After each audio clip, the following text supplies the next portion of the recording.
Hello, Chef here. So I'm in one of the kitchens today and I'm sharing with you a recipe for a pot roast. This is a great roast that you're going to find available around most of the world. It's basically a large piece of beef, comes from the inside round off of the beef. So anyway, this one's pretty nice. It's got a little bit of fat on there. It's good to go. So I'm actually going to remove a little more of this fat cap off the bottom here and then prep it out for you. This, by the way, is going to be a Dutch oven recipe. However, I prefer to use 2 pans. So very shortly I'll be heating up a Dutch oven as well as a large frying pan. I'm going to remove a little bit of this extra fat. Okay. Some of you might save this for other recipes, or give it to your livestock, whatever you prefer. Cats and dogs, it's good for them. All right. Okay, that's looking good. That's what I'm looking for right there. Just about 1/4 of an inch of fat. Remove this off to the side. Now, you look at the grain of this beautiful roast and notice which way it's going. It's going this way. I'm going to be cutting across the grain just because that's what the butcher's already started here. It's not that critical. Pot roast cooks for a long time. It's going to be really tender no matter which way you cut it. I'm going to be looking for 3 consistent slabs here like this. Oh yeah, look at that. 1, 2, 3. Aha! Looking good. There we go. Now, to work the magic here on this beef, I've got a few ingredients here, and I like to clean my hands as I go. A little more sanitation for you there. Okay, so normally I would coat this with salt, just regular sea salt like this. I love this stuff. However, I got something special here I thought I'd share with you. Oh yeah, look at that. This is black sea salt, and this one here, very strong. This one here comes from like Hawaii, I believe. So we're going to put some black sea salt on here. Oh yeah. I'm going to put it on both sides and rub it in.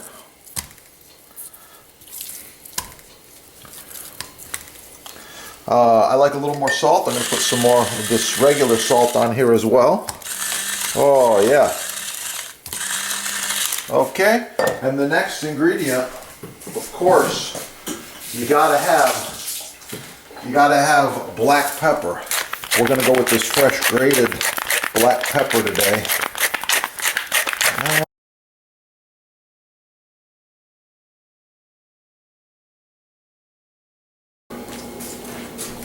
Oh yeah, I got a hot frying pan, here we go.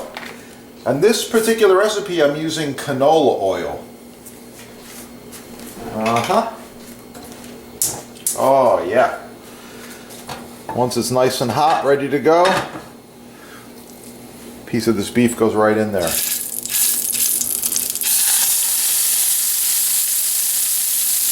And we let it brown. Okay, I'm back just a few minutes later here, and we're starting to get some color on here. Yeah, looking good. And we're going to repeat this until all the beef is brown.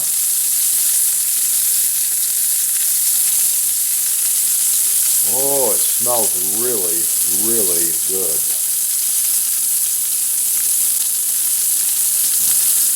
Okay, as each piece of beef is done, it goes in a roasting pan like this. I'm just setting it in the roasting pan so it cools off. Okay? And I'm going to repeat this process with each of these pieces of beef.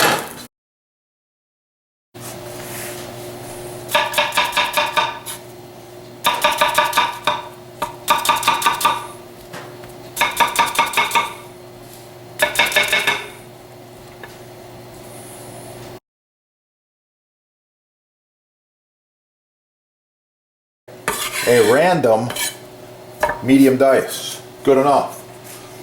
Carrots, same deal. You don't need to weigh these because they come in a 1-pound bag. However, you do want to cut off the tops and the bottoms, and you want to peel them. Okay, moving right along. You can use your choice of peeler. I kind of like these ceramic peelers. They work pretty well, and I'll show you that right here. You're going to have a better, safer peel if you go along the cutting board like this. It's just faster, it's easy. You see that took me about 10 seconds, and that carrot's clean. Oh yeah. All right.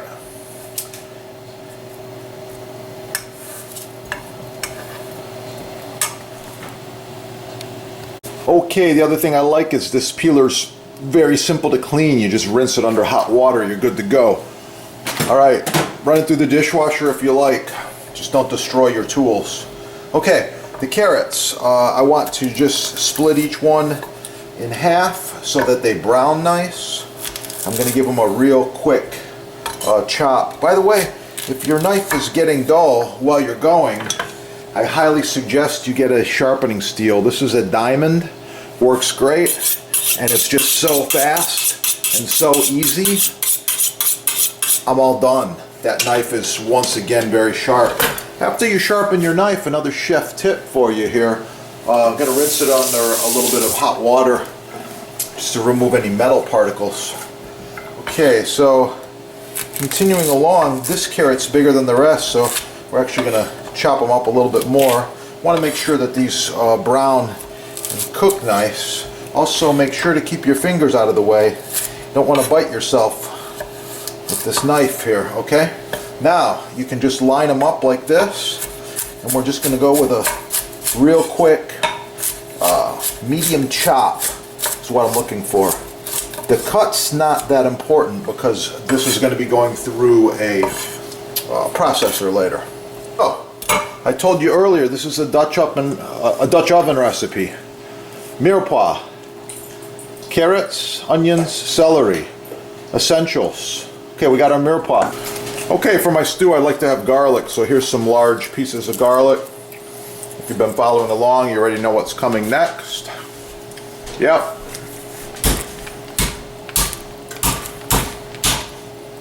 So fast, so easy.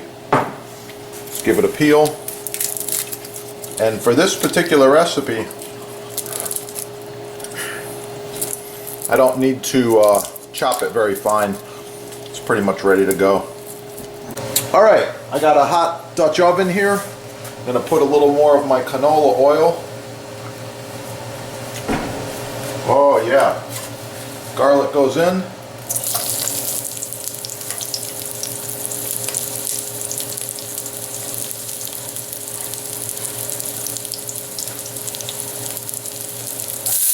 Onions go in.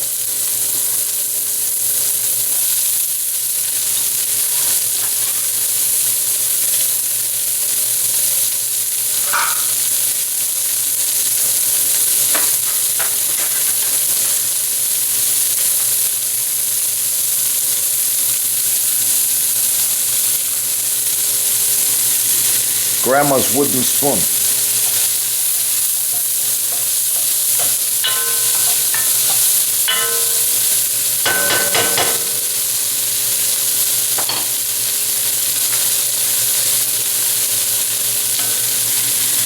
Chef tip, the reason we use wooden spoons, they naturally kill germs and bacteria. Don't use plastic spoons. Wood.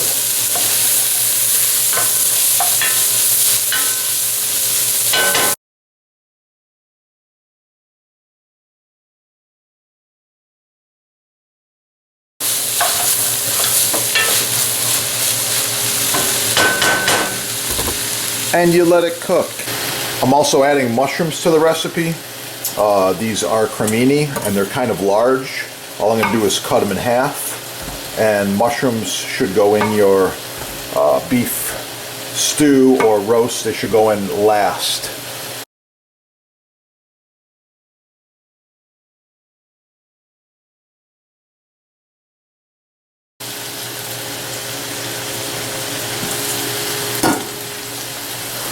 Okay, back to the beef. It's been resting now in these natural juices for about half an hour. It's looking really, really good. We're just about ready to combine all ingredients in the Dutch oven. I've got some other spices I'm using here today. This is 2 tablespoons of thyme.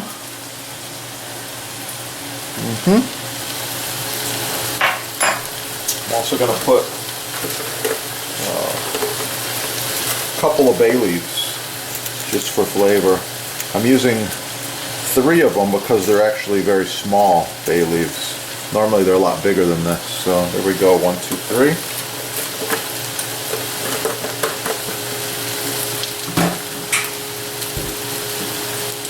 Besides the thyme, there's nothing wrong with a teaspoon of rosemary as well. Yeah, it's going to bring a lot of flavor to that beef.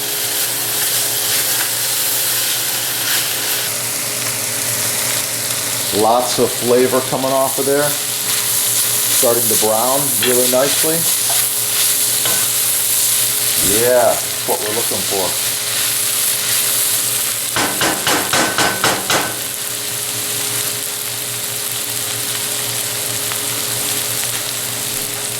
Okay, the next step.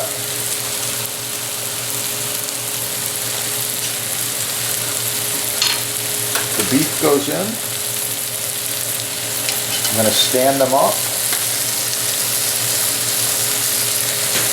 Pay attention. You notice that I'm standing them up with the fat side up so the fat drips down over during the cooking process. Okay, I'm going to deglaze with all this awesome liquid I've got here.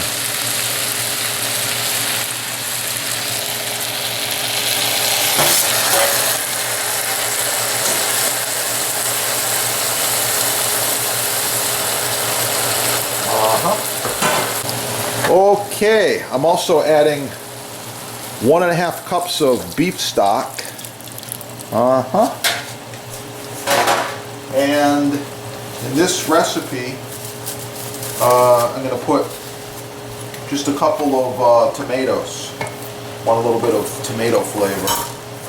They're going to go in like this. Okay, like I said, mushrooms. Mushrooms are going in at the end.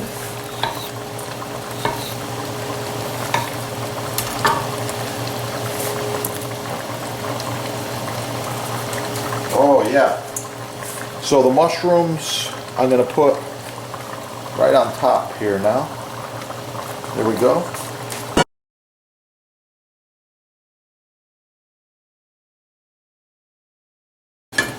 Slow cook this at 300 degrees Fahrenheit for about 2 hours. Okay, we're back.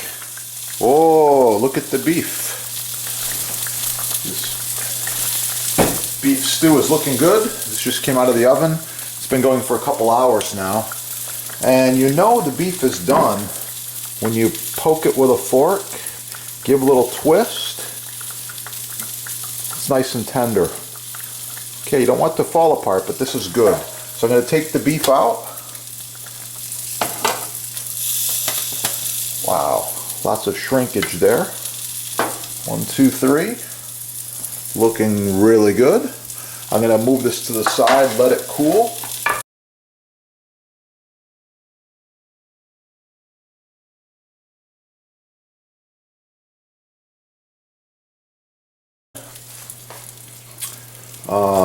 Of course, I'm going to be thickening this with a cornstarch slurry. I use cornstarch because that's the French method. Flour is good too. Just cornstarch seems to disappear a little bit more, and you add just enough to thicken.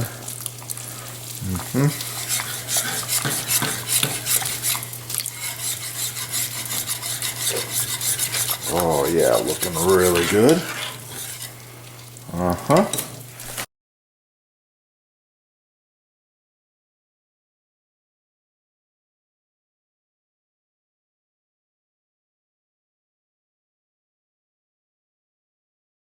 So we know this beef is tender, it's resting a little bit. I'm going to select a slicer,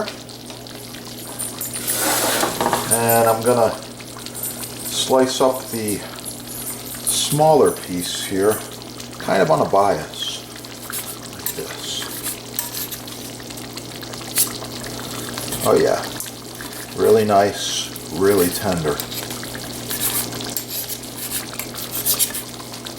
Since I'm at it and I'm moving pretty fast, I'm gonna do one more piece here, the next smallest piece. Move this aside. There we go.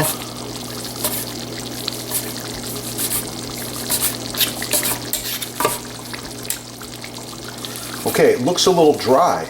That's okay. Got all that awesome moisture in that sauce there. Okay.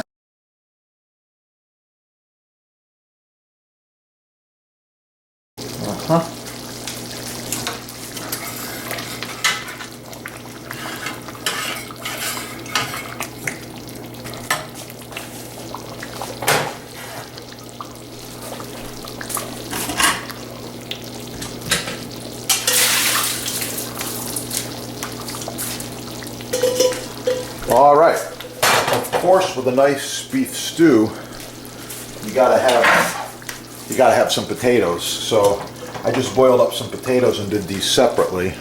We're gonna put some potatoes on the plate like this. 1, 2, 3, 4, 5. 5 or 6 little potatoes. Okay, just like this.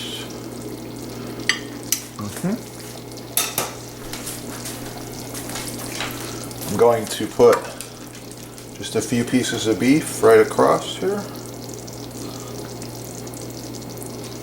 Just like that. A nice serving. Awesome sauce. It's going right across like that. Across the potatoes as well. And I don't want to forget a couple of these mushrooms on there. Oh, yeah. That's going to be good. One last thing I got is some sauteed sweet peppers for garnish.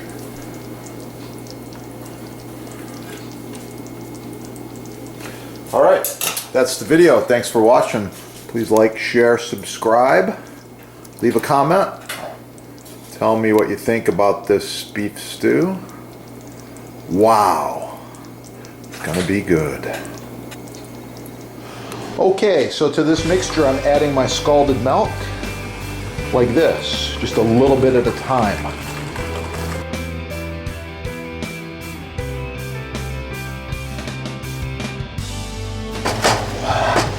Gonna taste it.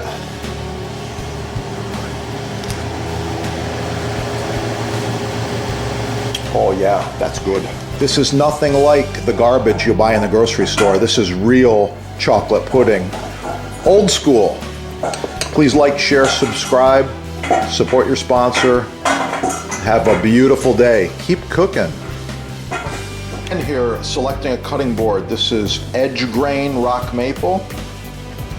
And moving right along here, this one here is end grain rock maple. They're both really, really nice. And you can select these based upon size, thickness, dimensions, weight, movability, finger handles, big heavy block, not going anywhere. So check it out, support your sponsor right there. Have a wonderful day.